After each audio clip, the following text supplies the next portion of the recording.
Hey everyone, it's Dinah, and we are back with Agents of S.H.I.E.L.D., this time on to episode 16 of season 5.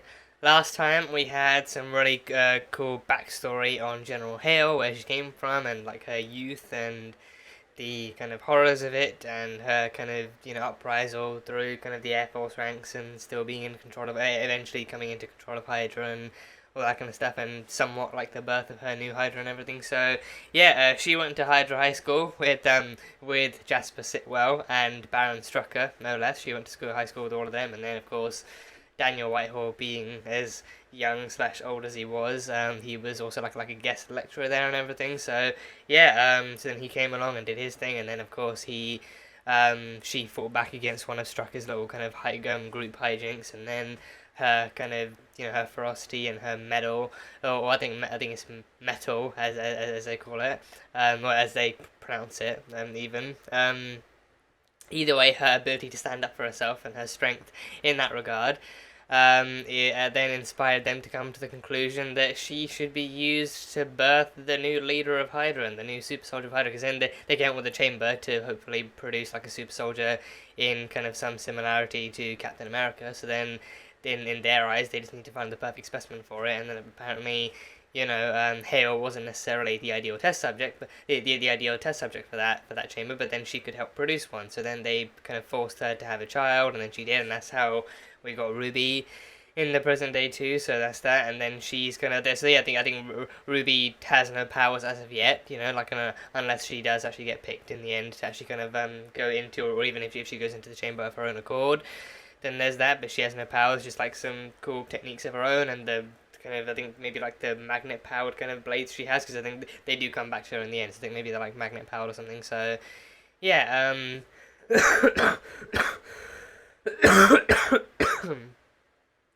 so there's that, and then yeah, so then we had some kind of hints of that. Then Talbot came back to Talbot. We saw how he woke up in hospital, and he was kind of somewhat kind of getting back to the groove of things and getting used to things again with his family, but then he was still kind of somewhat kind of unstable and erratic and everything. So then pretty much everything he had was ruined. His reputation was ruined, his career was off the line, and his family was afraid of him and everything. So then Hale kind of took the liberty of taking him into their custody, and yeah, so then she's been keeping him locked up ever since. And then he broke under interrogation and told them everything about the shield stuff and all that kind of stuff and everything. So yeah, so Talbot's back, so there's that. And yeah, and also Hale also wants to use Daisy instead, because then I think she like her evaluation of her own daughter is less than ideal, but then her evaluation of Daisy, aka Coulson's daughter, is that she's calculated, she's efficient, she's strong, she's powerful, she can get shit done, and she has pretty much nothing to worry about in terms of stability or any of that kind of stuff. She's she's just intelligent, and she's fierce, and she's a leader and everything. So obviously none of those things are lies, but then of course also then the reveal being that Daniel Whitehall literally codenamed the project Destroyer of Worlds, like that being the reason for the name that she's so known for, so infamous for in the future, didn't give Coulson the kind of highest levels of optimism. So then that kind of led Coulson to believe that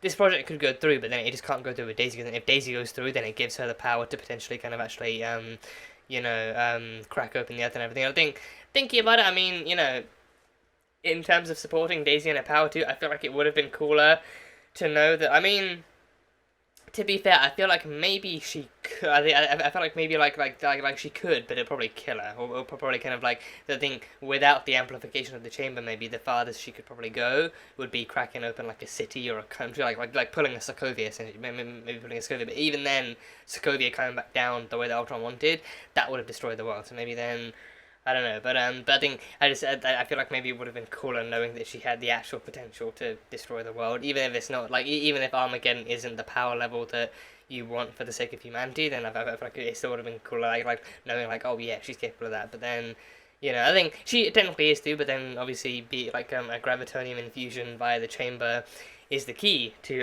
unleashing that power. So yeah, so I think maybe then she might she herself might even kind of have some kind of reassurance with that too, because then if you once she finds that out, then she'll be like, okay, so as long as I don't go in the chamber, then I don't get the power levels to do that, and then the Earth is saved. So either that or they just go with someone else whose like abilities also include cracking open the earth after being infused with gravitonium. So I don't know. So then, I mean, then Ruby also wants it, so maybe she can do something like if because then if Daisy, I think because then I think it's like if Daisy is infused with the gravitonium through the chamber, then it's like it amplifies the power she already has and it makes her even stronger. So then it's like by that logic, then anyone with that like anyone with a power like their specific power would be amplified. So then obviously with Daisy, she's Quake, she can create earthquakes, and then with her it makes sense, like earthquakes of that magnitude and that level, it very much makes sense that she would crack open the earth. But then with Ruby, because then the end goal is to use whoever comes out of the chamber with enhanced powers to take out the Confederacy and to take out the warships and everything, so that's the end goal. But then with Daisy, it's like that's the side effect of her using her powers to do the shit she cracks open the earth. So yeah, obviously cracking open the earth isn't the end game. As we found out, the Confederacy is a thing that's out there. And I think that there was a comment talking about how like about how Coulson is even more kind of iffy about like working with a group called the Confederacy because of America's own history with America's history with its own Confederacy and how much of a shit show that was and everything. So didn't hit me in the episode. It also didn't hit me during the review. So that was the thing that was just one like detail I missed out. But then yeah, I think last episode, if anything, was just rife with those kinds of society, like socially and politically kind of reflected kind of horrors and everything of like the real world. And I just think that like those episodes came out way back when, like not way back when, but like still like a few years back, to be fair. Which arguably a few years ago, stuff was still shit. So I guess it's just like it's scarier to know that things really haven't changed since then, and even today, like that kind of content, like that kind of episode, still kind of stands the test of time. And it's not an episode you want to stand the test of time. You want to look back and be like, oh shit, like well, good to know we've moved on from that. But no, apparently we haven't. So the Confederacy, we found out about them. The Air Force, the Hydra within the Air Force found a Chitauri transponder and then made contact with the Confederacy, and it's like a coalition of different alien races who made like a protection deal with the Earth, in kind of like warning of like the coming war and everything. So there's that. And yeah, Coulson is less than trustworthy of them too, like given the name and like the whole kind of concept, and also because again, like humanity is enslaved by the Kree in the future. So then, if the Kree is also part of this Confederacy, then it spells bad news. And I think it could also easily be like a big trap too, like an actual kind of like multiple alien races kind of banding together to prepare for humanity's kind of invasion and like to preparing to invade humanity at the end of it all and everything. So and of course like they do want stuff in return, like they do want Inhumans and Gravitonium and then resources and stuff in return, so it's not like it is a deal, so both ends have to give something. So yeah, so the Confederacy, we had them too, so and yeah, we also got a scene, like a glimpse, like the kind of briefest of scenes of Simmons and Mac in the operating room with Elena, with Yo-Yo, and they were actually kind of fitting her new arms on, actually activating them and seeing how they ran and everything, so that was really cool. So yeah, I mean, we saw like the briefest kind of glimpse at it too. It looks really cool, and it seems to kind of operate basically kind of well too. But then actually, I think hopefully we actually see her kind of training with them both in basic senses, or like an actual kind of like a sensory and movement kind of training thing. And then also like with her, I think even Mac having mentioned that she just feels unstoppable. She feels unstoppable and unbeatable because she's seen the future. She knows she gets to that point too. But which then they've already then changed by by giving her these new arms that she didn't have in the future. So there's that. But then like with her new kind of bulletproof kind of attitude too, I think she probably will be eager to get back into the field and stuff. So hopefully seeing her training and stuff in combat, and then actually applying that training in combat too, will be nice to see. So I mean, part of me also does hope that they don't really kind of like backtrack away from that. Like it would be nice to actually kind of keep her, no, at least not seeing them being too afraid, or just like in general, just like not seeing them being afraid to kind of keep her as like an actual like a disabled character if that's the way that her arc is going now, because then I feel like that would just be the most realistic thing too. Like again, like people in real life who lose their limbs don't magically regrow them or anything. Like they get prosthetics, or they just kind of are finding ways to kind of get by and adapt and everything. So hopefully, if they actually kind of keep them around and keep her arms around and actually kind of, because then the fact that she still, I mean, because then I think it's like I feel like there's two ways you can look at it. The fact that like either she doesn't have arms in the future and they've already changed that by giving her arms now, or maybe like she still like I think maybe the even crappier route to go would be then still having her lose her arms somehow. So then the future in that way is actually somewhat more definitive and everything. But then again, with the whole time travel stuff, with the time stuff that's already happened, I feel like, you know, like maybe the loopiest thing they could do is create like a whole new timeline where all that shit just never happens either. So in trying to prevent the future they've already seen, they then end up creating like a whole other future that's like even wackier or even darker or even worse than what we've already seen and what they've already seen. So I don't know, but either way, I'm eager to find out exactly how they're gonna handle this new kind of arc and this new kind of like sector of Yo-Yo's life of actually being herself and finding ways to, you know, come face to face with her new self and everything. But then I think with the attitude that Mac has kind of described her with having, I think she's just kind of intent on saving the day and being good. Like I'm kind of going back to being the same old Yo-Yo that could still fight and still handle herself and everything. So it'll be interesting to see. So yeah.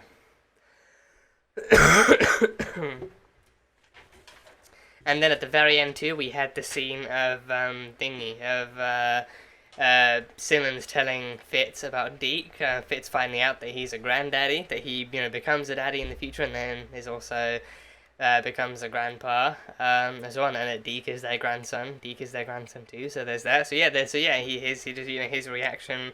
I've watched that scene at least like 5 times now. Like it just never gets old. Like I think Simmons' reaction is so brief, but then Fitz is actively just like viscerally, viscerally like. I think disgusted isn't a proper word, but there's another word I'm looking for. Like he's he's so vividly like, you know, just like just bothered by it, and he's he's so disgusted and so like almost like offended by the fact that Deke of all people is his grandson and everything. So yeah, even upon finding out what Elena's mindset was about the future, I think Simmons kind of adopted a very similar mindset too. The fact that they kind of the fact that Deke was their grandson too shows that they actually live long enough into the future to have like a daughter of their own, and then that daughter grows up and stuff. So I mean, it would kind of suck if like they die after their daughter is born. Like if they go that kind. I mean, I'm not saying they would, but it would really suck if literally. You know, because then, assuming that they actually cover the whole kind of Fitzsimmons familial route in this kind of one kind of series, then yeah, I think they could probably kind of have like they could probably have their kid by the final season or something. But then if they die soon after, then that's going to be So yeah, but either way, she's still adopted. She's going to adopt the same mindset that because their grandson from the future, and also because he isn't that young either. So I think obviously he kind of like it is almost like pretty much like the age they are now. And everything, so they live long enough in the future to actually kind of make that happen. So yeah, that is a lot. That is pretty much everything. I've been talking for a while now. That is pretty much everything I feel like I've covered from the last one. So yeah, without further ado, on to episode 16 of season 5 of Agents of S.H.I.E.L.D. Let's go. A hand came out. There's someone in there. Oh, is he gonna see his memories? Whoa. Oh shit, no one knows the Doctor is in there. I think it's Dr. Hall, right? I think his name is Dr. Hall. Yeah, and I think Coulson probably knows because he kind of watched him go in there, maybe. Whoa, can she punch it off the thing like Cap? Like Steve did in the Avengers? Can she punch off the chains? Yeah. Yeah. Feels good to not be lying on a bed for once. Oh. Maybe don't push too hard, though. Just put those things on you. Fine. CGI on the arms looks pretty good too. Yeah. I mean, S.H.I.E.L.D. CGI has always been really great, but yeah, I think they look like actual operable arms. Did she crush the bottle? Wow, she can crush things with her bare hand, and she has biceps of metal. Well, I don't know what to tell you, Grandpappy. I guess your daughter found a real man. Of all the people. Oh gosh. Come on, boys, you gotta like be Flint. Flint, oh. Well, that's... You gotta play the long game or else the whole world is gonna be a vacancy, right? Maybe. You say you don't see the resemblance. Not the kind of resemblance you want to see there. We know your real names. Everyone in S.H.I.E.L.D. changed them when they were getting hunted down. Ah. Just knew it was Nana and Bobo. Nana and Boba. Oh, To the lighthouse. it's his Boba. Mom talked. Best thing about it is it sounds like something you'd name a monkey. Yeah. Pretty sure you were. Nana and Bobo. Oh. You certainly will, as long as you guys, you know. But anyway, I don't know how much longer I'm Honestly, what? make it if I don't get a move on, because Honestly, what? I don't know if you noticed, has really just become a hard ass.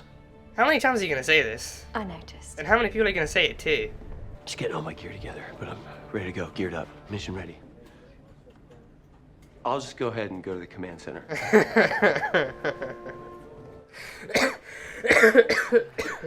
But you're leading us now, and it's new to everyone, not just you. I'm just leading us to Coulson, then he can have his job back. Very temporary director Johnson. Daisy won't listen. Deke. Is our grandson. Yeah. Wow. Oh. I'm sorry. He's really quite sweet. Well, it makes as much sense as Clearly, anything else. Deke would have a better relationship with his Nana than his Bobo. Yeah. She isn't speaking to me. She isn't drawing pictures. I don't know what she's seeing. Whatever it is, it's overwhelming her. She's either seeing too much or she's not seeing much at all. I feel like that could also be an option. Yeah, maybe she's lost her connection to the future. That was her only way to communicate. So maybe she's lost her connection to the future. The Gravitonium is meant for you. She can't make him into... Destroyer of worlds. I have worked myself to the bone, trained my whole life to become this.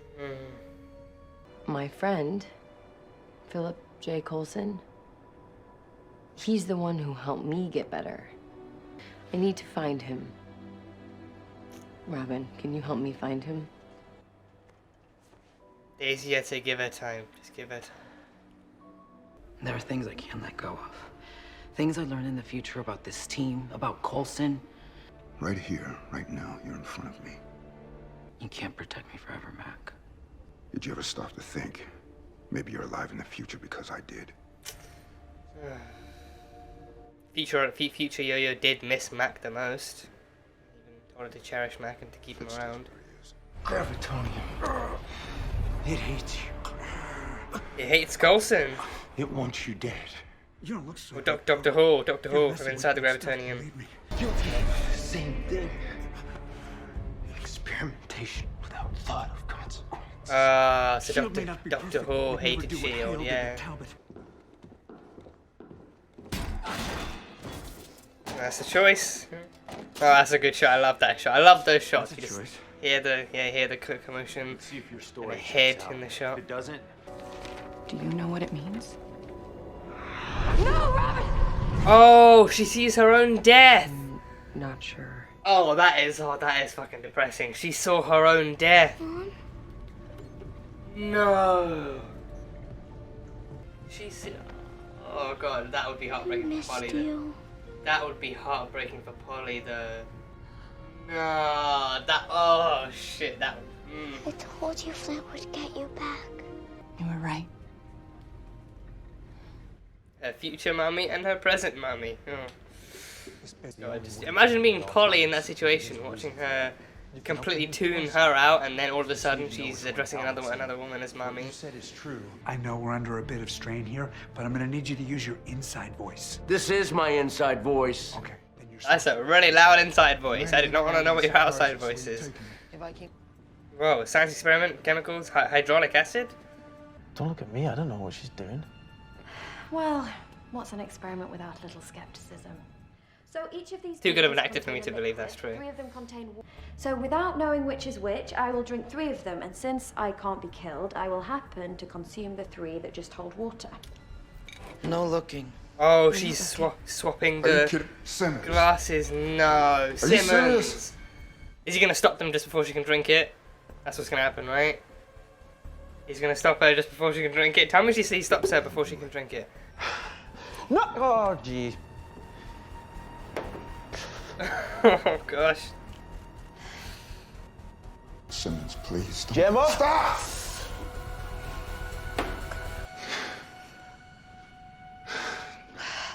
Simmons? No. Oh shit, no. No. Oh shit, no. Oh god. Oh shit. Oh shit.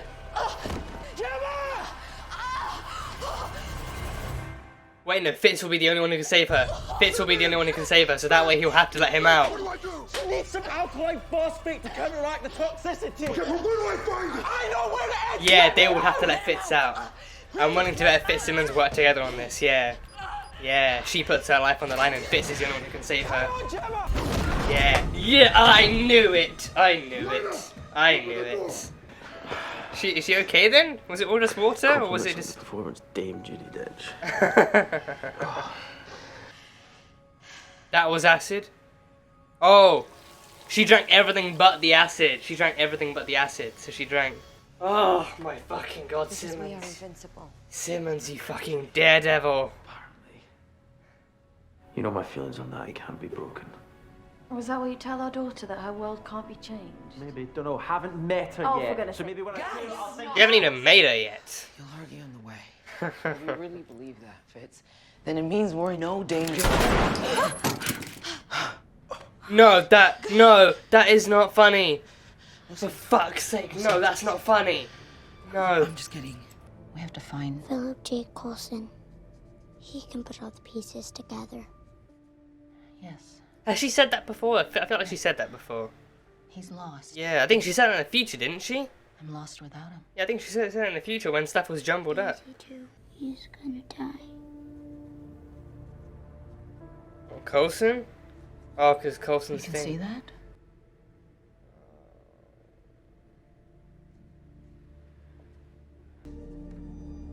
Whoa, what's this? Is that Deke? My life depends on it. Someone wearing a brown jacket or something? Someone in brown? Is that Deke? I just cannot imagine bouncing back and forth between the past and the future like that. It sounds terrible. Finally, someone gets it. Thank you for saying that, because it's been like a pretzel up here ever since I met a few time travelers.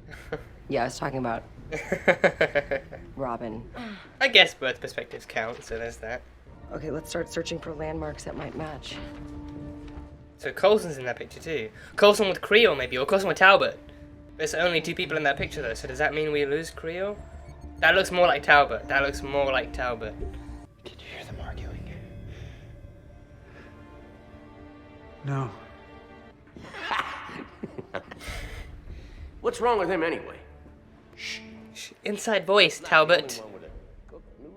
Alive. I heard you. Also probably with limbs intact this time. But then he has the ability to transform himself and stuff, so unless he transforms into the floor. Oh. You're punching a mech there, Coulson. Oh! Oh! Did he punch him in the heart? Did he punch him in the heart? They never agree on anything. Feeling it now. Oh, gosh. Couldn't help him. They? Who's they? We've got a man down. Come on, soldier. Can it defibrillate? Can it like defibrillate or something? Yeah, oh! Can he hunt? Can he? Oh, can he metal? Conduct it. Conduct the electricity. Oh, nice work, Creole. Nice work, Carl Creole. Never thought I'd say that. Yeah. That was smart, yeah. Die more than anybody I've ever met. I don't understand everything that's happened here today, but Robin clearly has a connection with you. I, don't know if I can explain it. I've seen the drawings. I know that I'm not in them. Oh, shit. Come sit next to me, Mommy. Which one? Which one? The birth one. Okay then. Yeah, that might be a nicer option. The birth one while she's still around. Yeah. I've got something for you to absorb. Oh no, he's gonna die. Oh, Creel is dying, isn't he? I'll hold her off. Come on. No, Creel is Kill dying. those two. This one's mine. Oh, Creel is definitely dying, isn't he? We're losing Creel. Oh boy. Oh boy. Here we go. Let's go. Ooh, just in time. Just in time. Boom, okay. Oh, I feel like we're losing Creel. Like, Creel does one last heroic thing before he goes. Oh. Oh. Oh. Oh. Mm.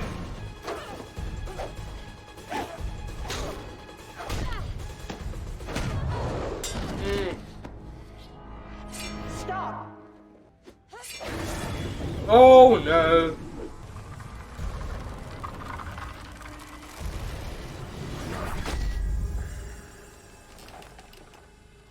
Who the hell do you Oh, think she you still are? tried it.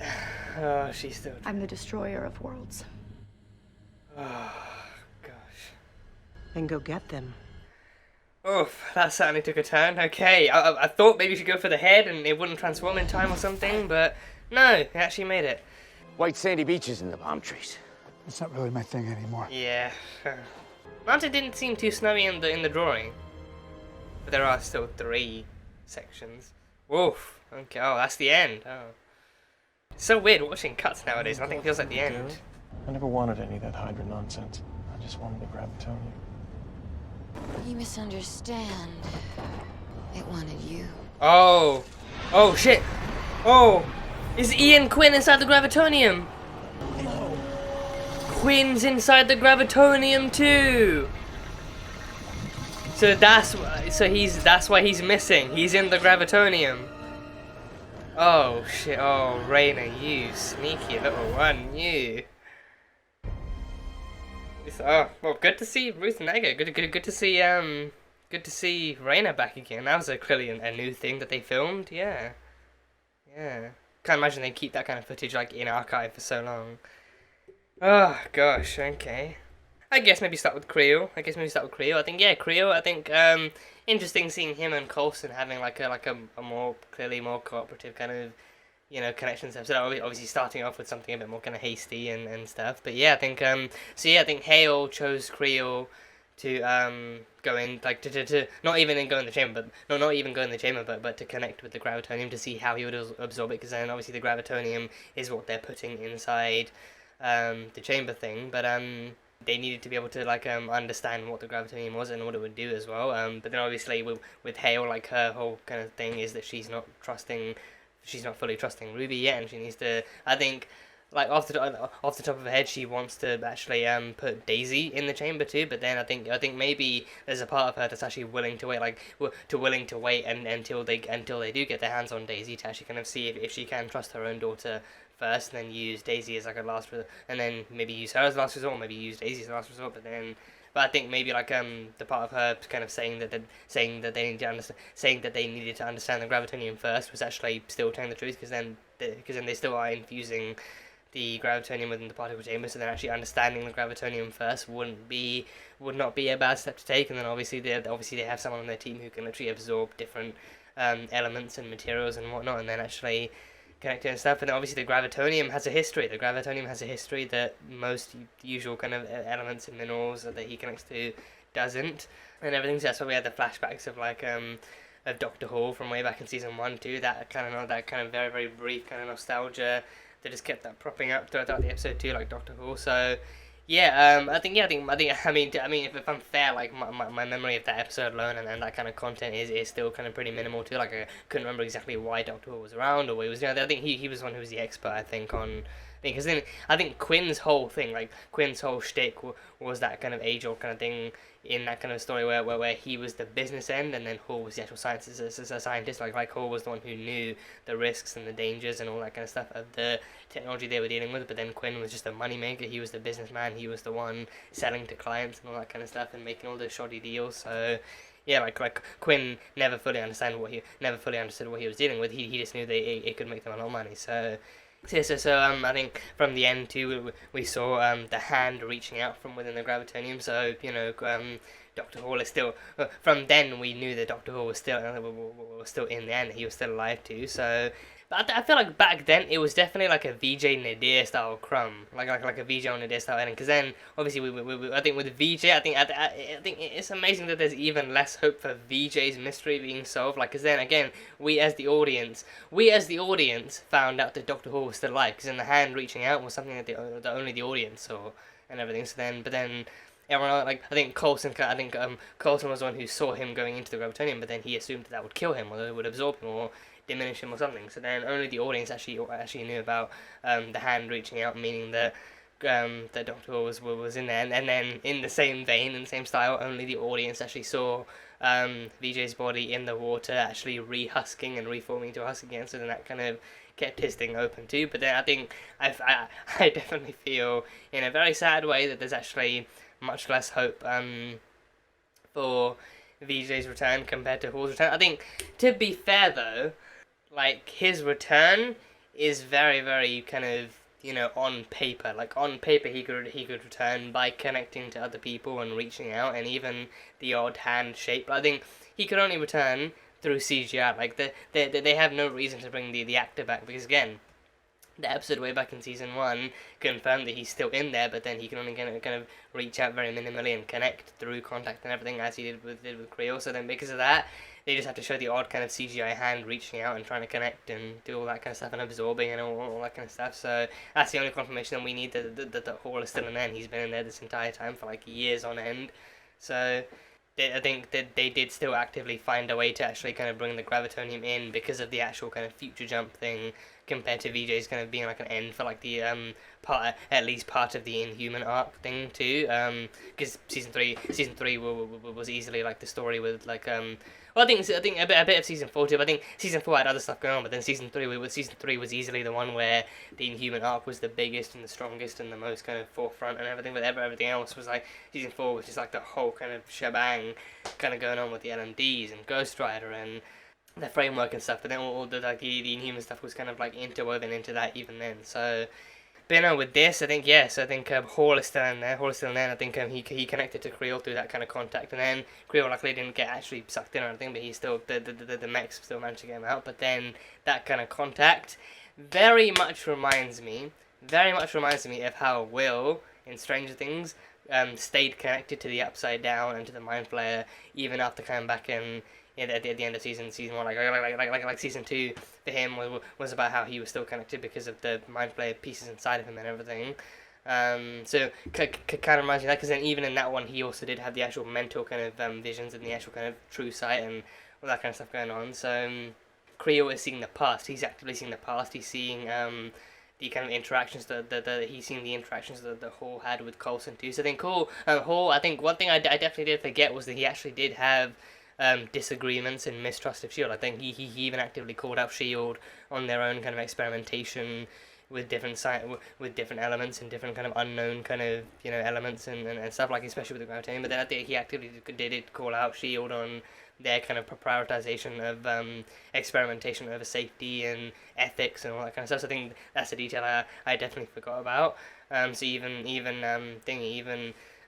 Hall was kind of distrustful, even having been like a S.H.I.E.L.D. Like I think he was a S.H.I.E.L.D. scientist, but then he was also a mentor. He was also like a professor. I think he was also the academic mentor of Fitzsimmons too. I think that episode did kind of give him the history of actually being the mentor of Fitzsimmons too. So he was actively still like a S.H.I.E.L.D. scientist / professor and all that kind of stuff. So yes, I think maybe then his mistrust with S.H.I.E.L.D., maybe finding out what they did actually was what sent him to kind of go astray and to actually work with Quinn instead. So yeah, but then he found out that Quinn was just a two-faced arsehole too. So, and yeah, I mean, I have to say the actor for Creel too, he did a great job. The actor for Creel too, I think, I'm not sure exactly what his name is too. I've only seen him in one other thing besides this. I don't know if I mentioned this when I first saw him back in season. When did he show up? Was it season 1 or was it season 2? No, I think it might have been in season 2. Maybe. I don't know. Gosh, I'm pretty sure I watched season 2 in 2020, and that was when my perception of time really started to falter and everything. So even looking back, I can't fully place events in the accurate kind of periods of the seasons and everything. So yeah, I feel like part of me does want to say we first saw him in season 1. But then I more prominently remember seeing him in season 2. But then I can't remember if we saw him again in season 2 or if we met him for the first time. I think it might be season 2 when he first came in. The Raina stuff happened, and then her dad and everything, and then she gave him the obelisk. I think she gave him the obelisk. I'm pretty sure it was season 2. Had to be season 2. So don't know if I mentioned this back when we first saw him, but I think the only other thing I've actually seen him in is The Big Bang Theory. He played, I think, Penny's ex-boyfriend on there. I can't remember what his name was, but I think he played one of Penny's ex-boyfriends on there. I think he's also like a really kind of buff and well built kind of guy. So I think he kind of plays those kind of intimidating characters maybe. But I think in this one anyway, he's definitely played like a strong, absorbing man type character too, which I think is what he is. But yeah, no, the actor of him in this episode alone did a great job too. I think to the point where like because I think he's also I feel like maybe like he probably hasn't had more screen time in this, or I think maybe he has, but I think at least like in this one he was actively given like so much more material to work with. Like he was actively given more screen time and more like and more script material to actually work with too. So then rule is if you see more of someone, or if you see someone getting more screen time than they've ever gotten before, it's probably because the writers are getting ready to kill them off or something. So there, I was actually, and especially like with the way the plan was going too, and especially with like the drawing being what it was and Creel not being there, I thought, oh god, like either he's not lucky enough to escape and he gets captured and brought back for torture, or he dies on us and everything. So yeah, but I think his kind of performance in this episode alone, he did a really great job actually kind of showcasing like the inner kind of turmoil and the inner conflict going on like in his own head, like actually seeing the memories of Doctor Who and like the voices too. I think he did say voices. He said voices. So either he didn't bother to differentiate between the voices, because then the ending did still show Quinn going in. So I think I wonder maybe if by voices he meant halls and like two different types of voices too. Maybe he meant halls and things too, because then the only reason he's hearing Hall is because he's in the Gravitonium, and he said it's alive, so he's only hearing Hall because he's in the Gravitonium. But then now the flashback revealed that 4 years earlier, Rayner sent Quinn into the Gravitonium too, so maybe like by voices he could mean both of them arguing, or like both of them in different arguments with different people. So like maybe kind of Quinn's in argument with maybe they're both in argument with Coulson in different times. We had Hall for one episode. But Quinn, he had multiple episodes from season 1 to season 2. Did he have any in season 2?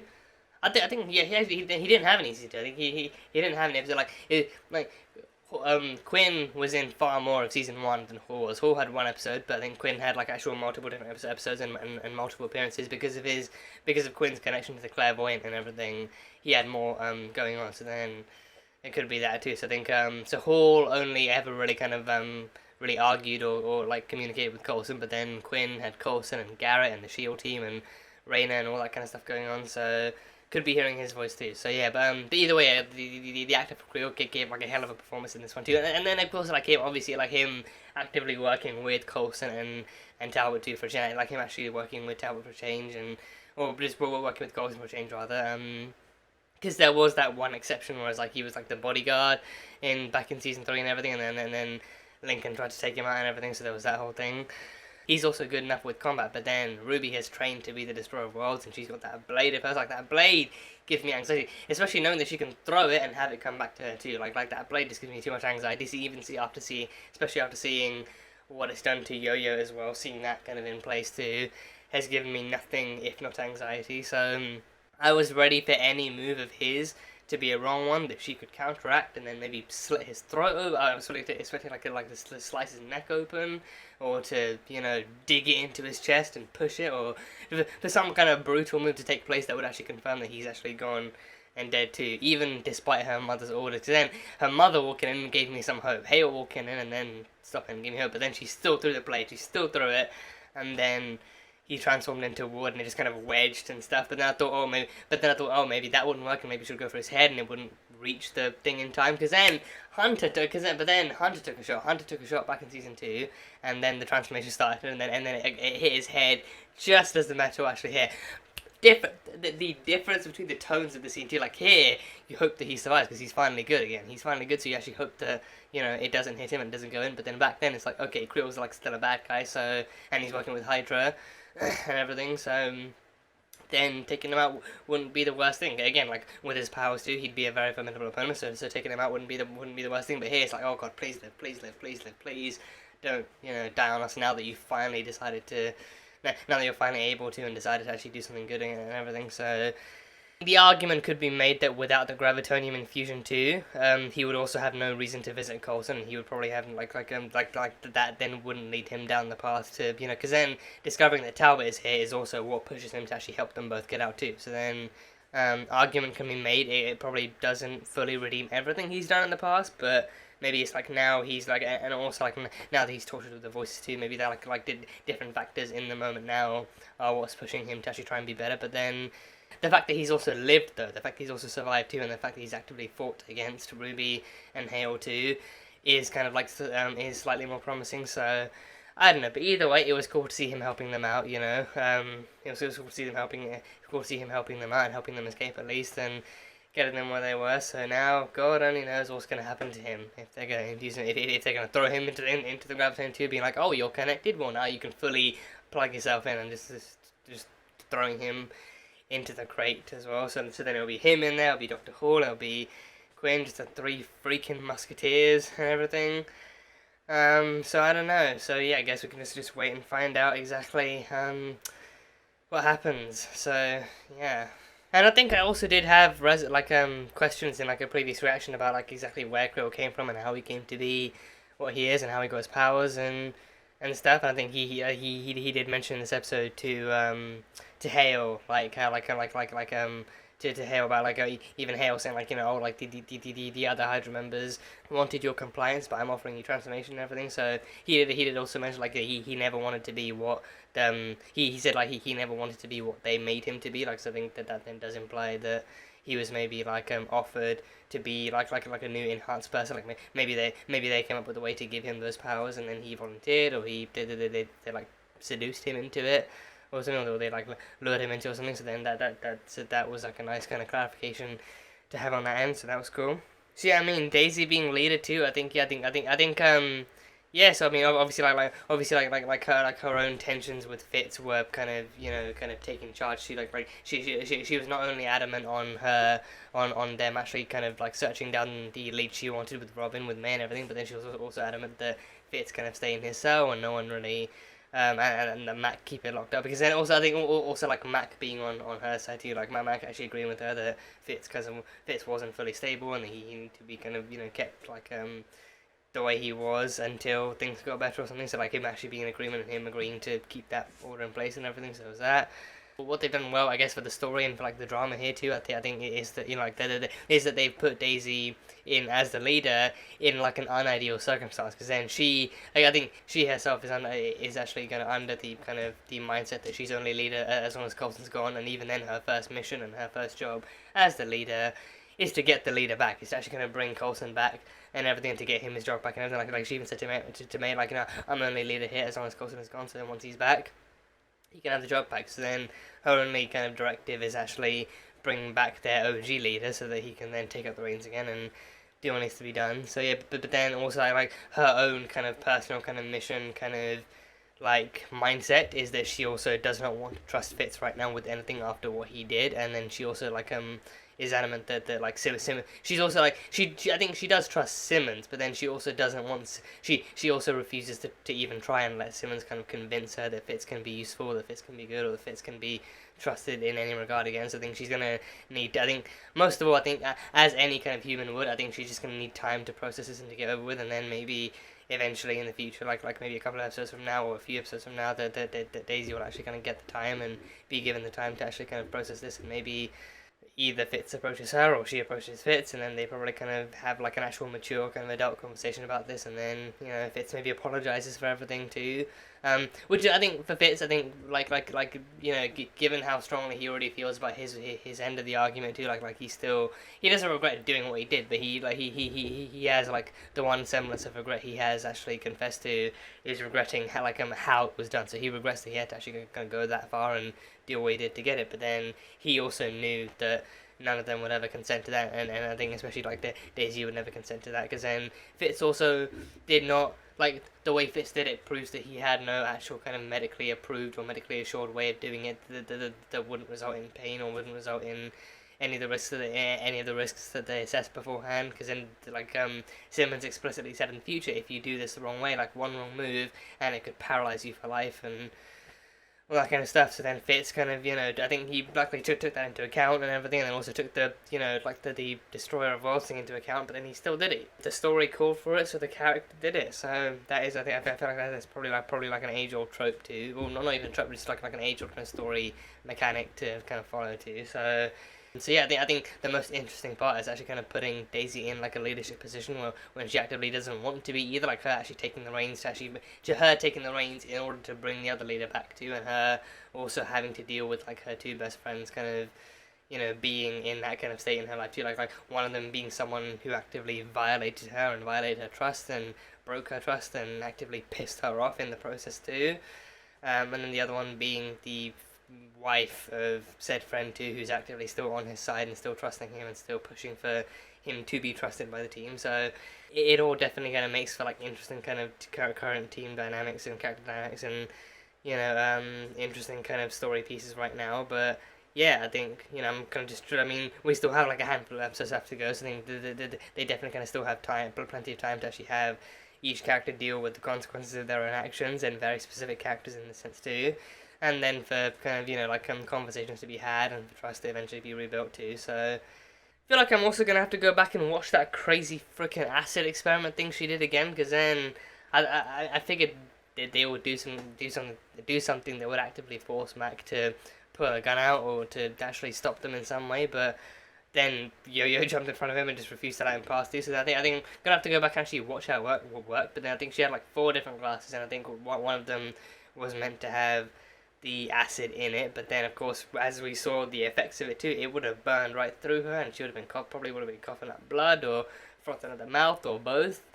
But then she just, I think she drank like 3 shots of water and then pretended, like gave like an Oscar winning performance of her choking out and dying. But then given how what the acid actually did to the actual table, pretty sure that would have just burned through her you know, her gullet and her organs and just actually had her literally just, you know, coughing up blood and all that kind of stuff. So because it was like it was hydraulic acid. So yeah, but I think then she also kind of had to be lying about that being in. I mean, well, I think probably if you put it in machinery, maybe that might work. I don't know. She said it was meant to be the same chemicals or toxins that were running through Yo-Yo's arms and keeping it kind of oiled and well functioning. So that you know, I mean, hydraulic acid would that fare better like on like technology and hardware and stuff, or I don't know. But either way, again, it was an experiment meant to intimidate him and meant to terrify him to the point where he would actively be willing to let Fitz out and everything. But then the further went on, even once she did start choking, and then Fitz being like, you know, oh,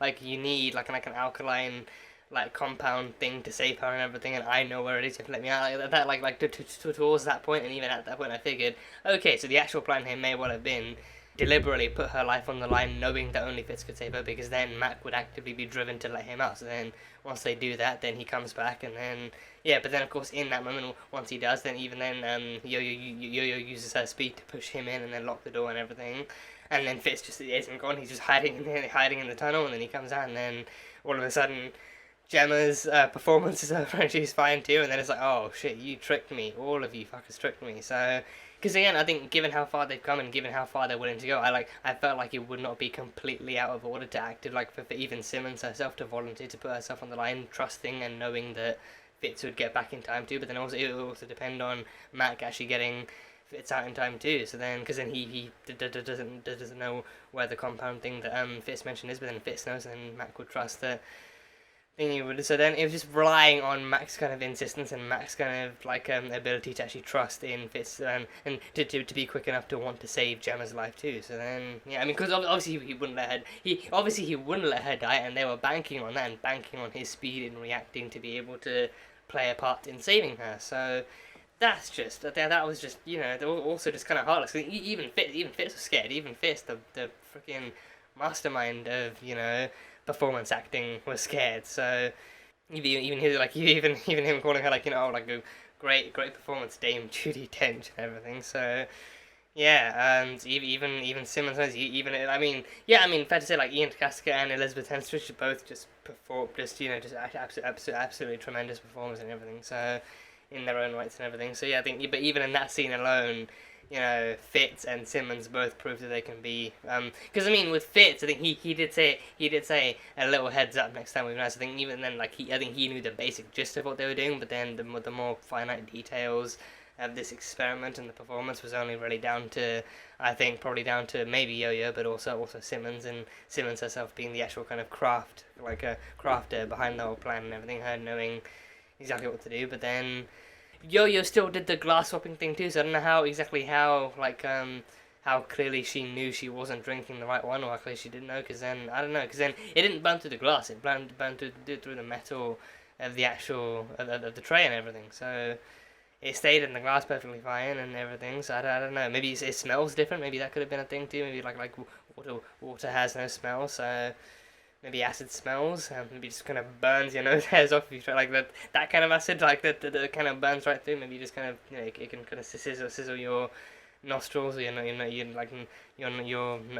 nose hairs or something, so when you try and actually lift up, like if you have like a fizzy drink in a bottle or like a glass, you lift that up and you can actually feel the bubbles against your nose and stuff like that. Maybe it's a bit like that. And also, like, it being acid too, it just genuinely doesn't kind of, it would not taste or probably wouldn't smell good either. So maybe then it's got like a really toxic kind of smell to it. So either way, I'm probably gonna have to rewatch that again to find out exactly how it went down. But even then, like, the actual craziness of that did not escape me. I was just on edge, like, just not fully kind of, you know, like, knowing what the fuck was going to happen, if she was actively going to drink a fucking shot glass of acid or something. But given how fast acting that acid was too on the actual table alone, I do wonder exactly if Fitz could have actively still done anything that would have actually, you know, done anything. Because then if you drink that, if she actually had ended up drinking that, then I'm kind of guessing it would have been over, and like there would have been like a very, very kind of like very minimal kind of time frame for Fitz to actually do anything. So then if you had to actually go and find the alkaline thing and then come back, and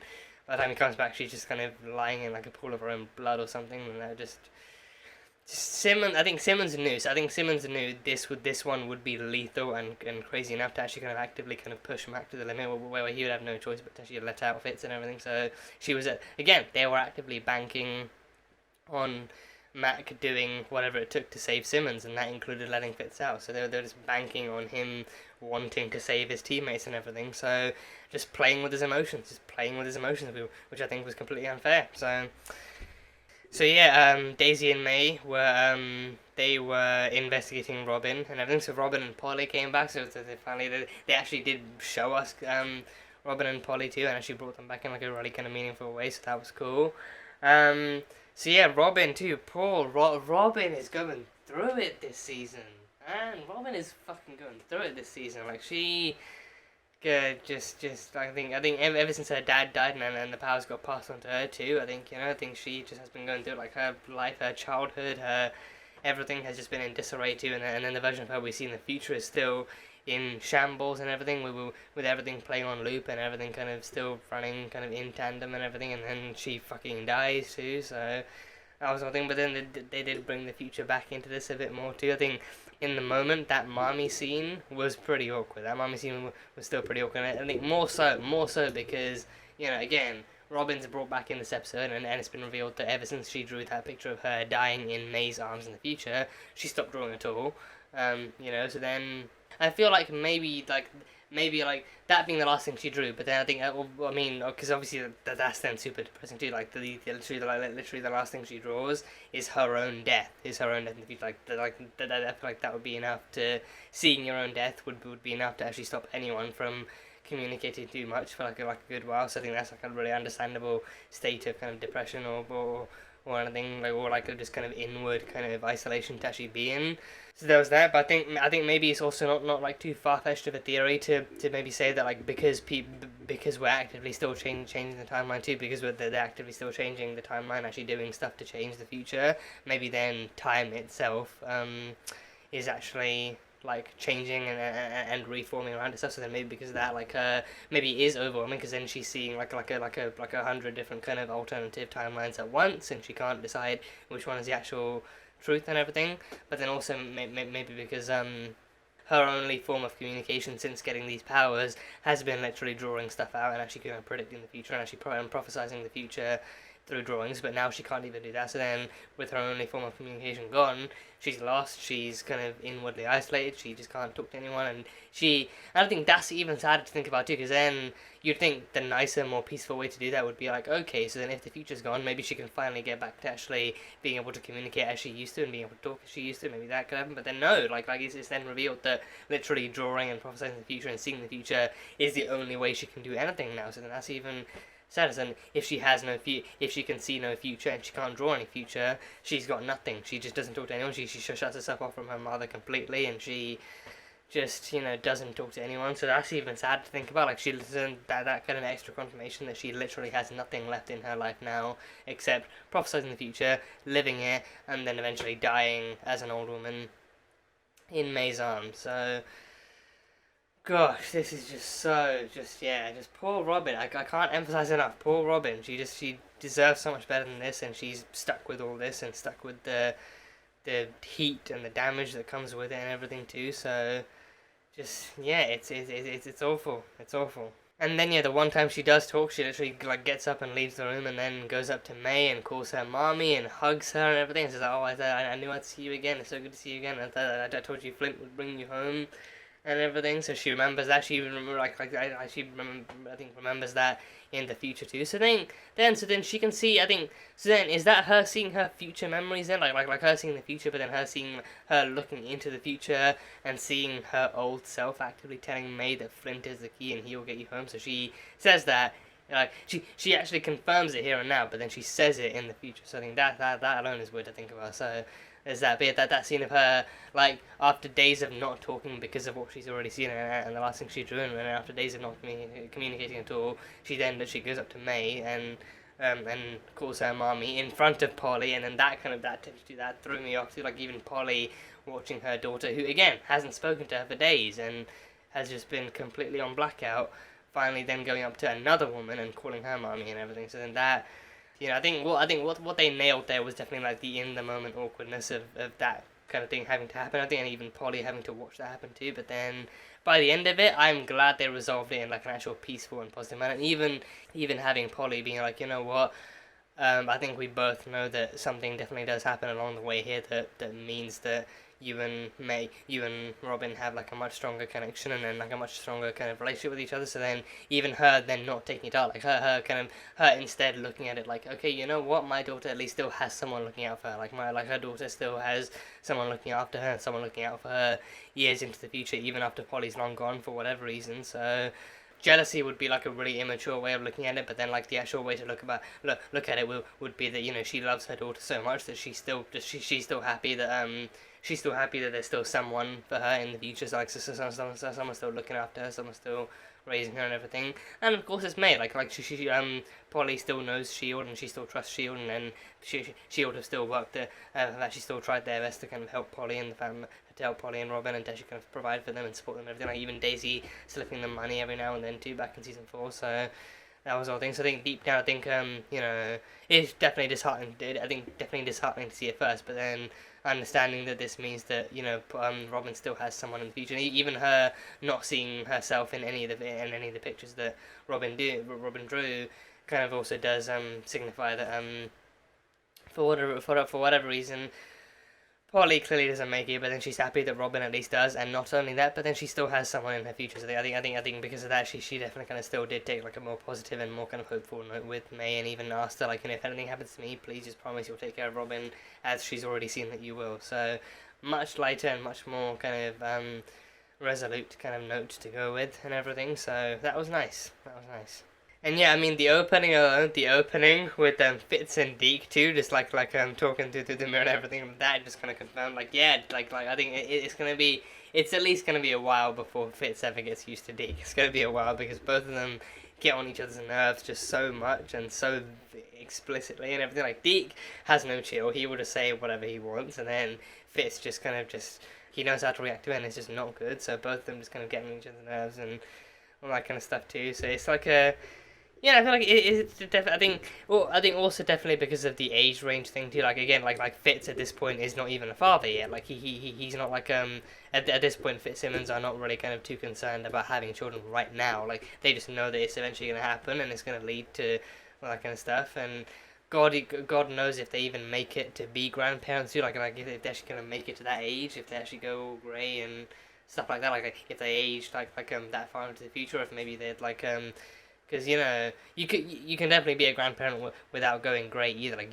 you can you become a grandparent when your kids have kids. Like that's how it happens. Like you don't have to be like an actual senior citizen or anything to actually be a grandparent. So it depends on how far into the future they live. If they actually live to see their daughter having kids and everything. So I don't know. But either way, I think seeing them at kind of like very borderline at each other's throats and just kind of having fun with that too it is really nice and really fun to see. So.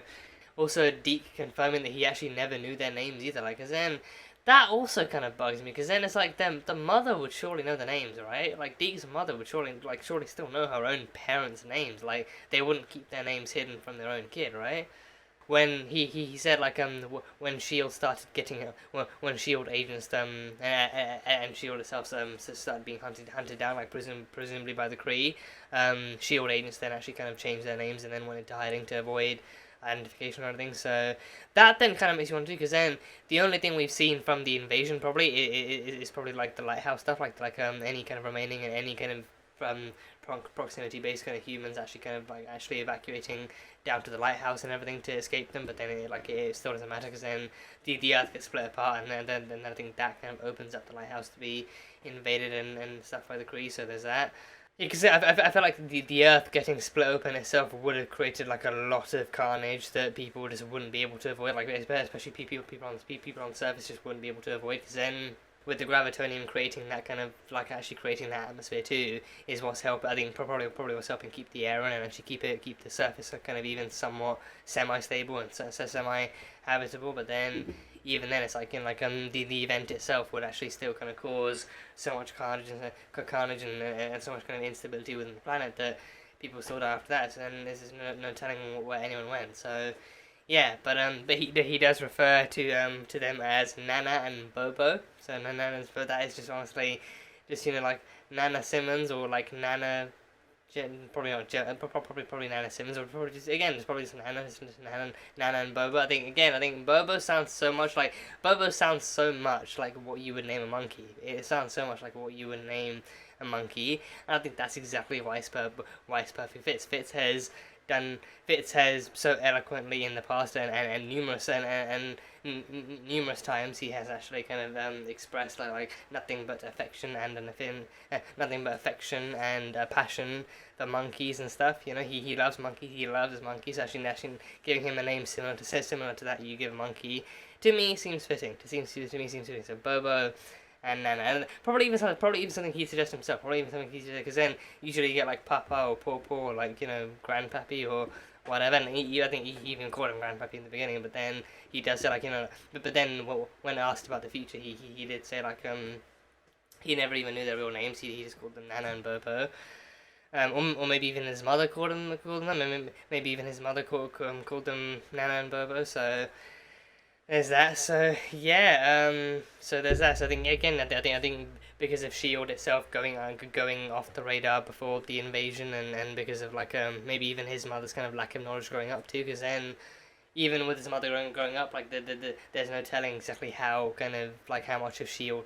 kind of intel or S.H.I.E.L.D. knowledge that her parents would have actually kind of told her as she was growing up. So there's really no telling how much she herself knew. I mean, again, she would know her own parents' names, surely, but then I think maybe for safety, it's like she wouldn't tell her own son, because then she still had her son growing up under hers and Owen's care while the Kree invaded Earth and they invaded the lighthouse too. So then I think she would know.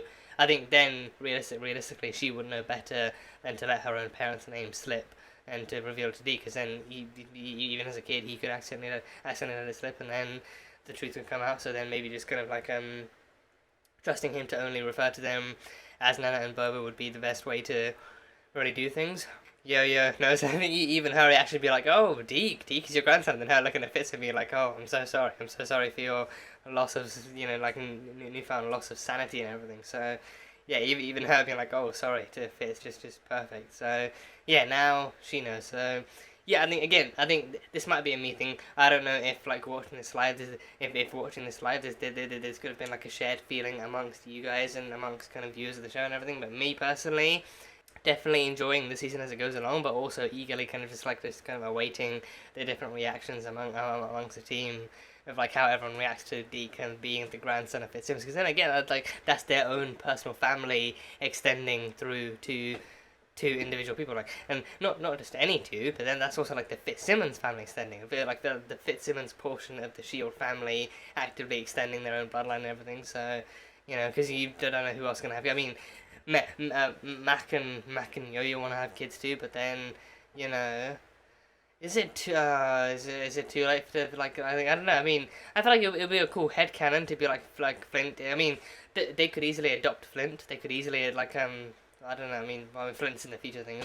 I think you could definitely headcanon it as like he could easily be the like he could easily kind of have been like their kid in the future, because then in the future when they worked with him to help save everyone and everything, like they definitely kind of did have like an actual protective kind of mother-father relationship with him in the future, especially once he came out as a human too. I think they kind of found their own kind of protective kind of parenthood over him too, so I think that it was kind of good while it lasted, but then didn't last long. So yeah, so that's the thing. I think they had like a very kind of brief bout of parenthood with Flint and everything. And yeah, I mean, Coulson and May, I feel like they're really, like, they already have their kids. They have their kids. The bus kids are their kids. The bus kids are very much their kids, and even May gets like another, like a chance to raise a girl in the future. Like, assuming that timeline happens in any way, shape or form, May then actually gets to then at least see like her actually kind of being able to raise Robin as her own and all that kind of stuff. So there's that.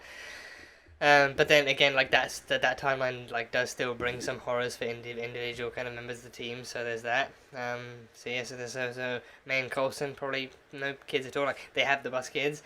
Daisy, I mean, I don't know. I mean, I've really, I mean, Daisy's just like relationships with her just have not worked out in the past at all. Relationships with her have not all ended terribly. I think there was that one hacker dude from the Rising Tide that like that I feel like that was just like an old fling that are never really gonna progress past. And I think she's she's leagues above him now. She is way out of his league now. She's way out of his league. So you know, there's that. She's she's surpassed everything that he could ever dream of. So there's that. And then I think there was Ward, which ended terribly. And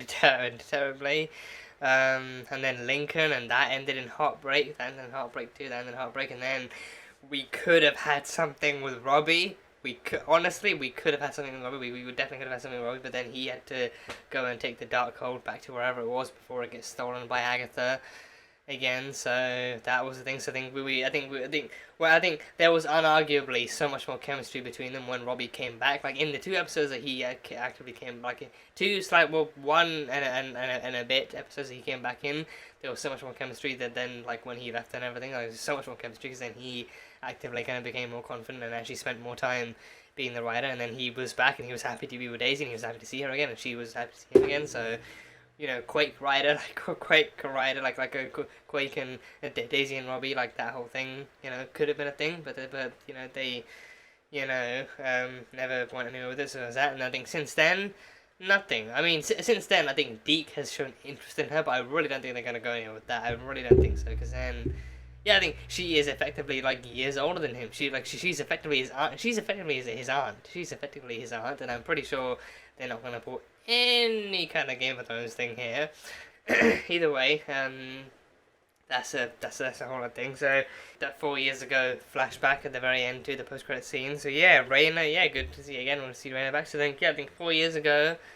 I don't know when that would place us, but then it was the last time we saw. It was the last time we saw Quinn before he disappeared. Like I think the common word was that Quinn has disappeared off the face of the earth and no one can find him. So then now we know why. It's not because he's actually good at hiding. It's because Raina literally sent him tumbling and allowed him to be absorbed by the gravitonium, which I think then again, you know, like her words even were that like you know, it's not just you that wants the gravitonium wants you, and also because like, you know, Hall is the one in there and he still holds a grudge against Quinn, so he's actively kind of calling out for them to find Quinn or something. So yeah, so then she found Quinn, she knew the gravitonium wanted him and stuff, so then lured him in with newfound ownership of the gravitonium too, and then allowed him to be absorbed by it, and then kind of took it back to wherever it was. So Yeah, so that's why Quinn. So finally, an answer to where Quinn's been all this time. I think. I mean, to be fair though, I think you usually you wouldn't even be asking it like until the Gravitonium showed up, and also like if Quinn was ever name dropped in this, then it's like, oh yeah, Quinn, I remember that guy. I wonder what happened to him. So now we actually know what happened to him. He's been Gravitoniumed. So.